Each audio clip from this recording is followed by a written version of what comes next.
Halo teman-teman, apa kabar? Semoga dalam keadaan sehat selalu ya. Oke, kali ini kita akan membahas mengapa kita tidak boleh curhat kepada sembarang orang. Nah, teman-teman pernah nggak sih ngalamin kayak gini misalnya? Sudah curhat sama temen, sama saudara, kita malah dipojokkan. Apa sih kamu kayak gitu aja? Biasa aja lah ya. Nah, ini yang kadang-kadang sering kita rasakan. Teman-teman kalau curhat bukan didengarkan, tapi malah dihakimi, diremehkan, dipojokkan gitu ya. Nah, oke, baiklah.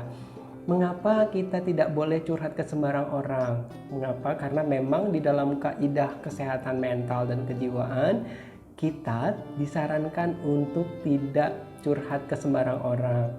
Karena proses interaksi dengan orang sesungguhnya ada tujuannya. Nah, pada saat kita melakukan curhat, ada pelepasan emosi di situ. Nah, ketika misalnya seseorang yang kita lepaskan emosinya tidak siap atau tidak punya kompetensi dan pengalaman untuk melakukan pelepasan emosi dan menerimanya, maka yang terjadi adalah seperti yang tadi saya sampaikan, mereka akan membandingkan, kemudian menjudge atau menghakimi kita, dan akhirnya yang kita dapatkan bukan sekedar kita lega gitu ya, tapi yang terjadi justru kita semakin kesel. Apa sih ini, aduh kita curhat kok dia malah curhat balik. Yang terjadi adalah bukan kita masalahnya terselesaikan atau lega, menjadi bertambah keruh. Nah, itu yang sering kita lakukan tanpa kita sadari. Nah, lalu bagaimana caranya supaya kita pada saat melakukan curhat itu bisa tepat sasaran dan berdampak positif bagi kesehatan jiwa kita. Nah, teman-teman, para psikolog, psikiater biasanya mereka sudah dibekali dengan ilmu untuk berinteraksi secara sehat dan benar dengan pasien ataupun kliennya. Jadi proses interaksi yang dibangun antara psikolog dengan pasien atau klien atau psikiater dengan klien bersifat helping relationship. Apa itu? Proses interaksi yang terjadi bertujuan untuk membantu. Apa dan tujuannya apa, semuanya sudah dilakukan berdasarkan prosedur kesehatan jiwa. Nah, oleh karena itu teman-teman sehat ketika ingin melakukan curhat, pastikan bahwa kita berinteraksi dengan orang yang tepat. Nah, bagaimana kalau kita melakukan curhat dengan orang lain? Boleh saja, tapi pastikan bahwa orang itu memiliki kemampuan dan kapasitas yang tepat.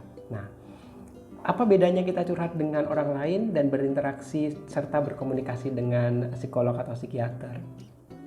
Selain tadi interaksi yang sifatnya katarsis untuk melepas ketegangan kita bisa lega gitu ya. Proses hubungan yang sifatnya terapeutik atau menyembuhkan itu akan menjadikan kita lebih lega, kemudian juga bahkan psikolog ataupun psikiater akan mencarikan solusi kita bersama. Itu yang akan membedakan kita pada saat kita curhat dengan orang lain, dengan kita berinteraksi dan berkomunikasi dengan psikolog atau psikiater. Jadi mereka biasanya sudah dibekali dengan berbagai kompetensi, pengalaman di bidang tersebut.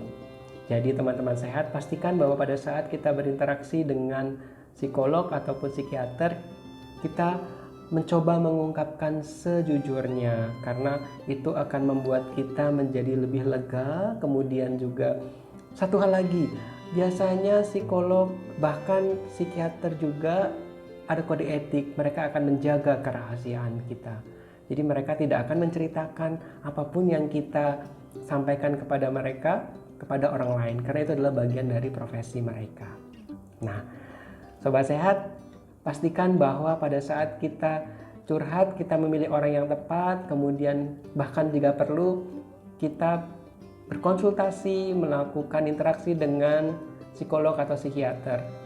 Pastikan juga kita tumbuh secara mental, kemudian jiwa kita juga tetap sehat. Itu yang paling penting, karena dari situ kita bisa menjadi pribadi yang lebih baik dan terus bertumbuh. Baik, terima kasih sudah menonton channel ini. Jangan lupa klik subscribe, komen, dan like. Salam sehat, tetap semangat, dan mawas diri serta ikhlas.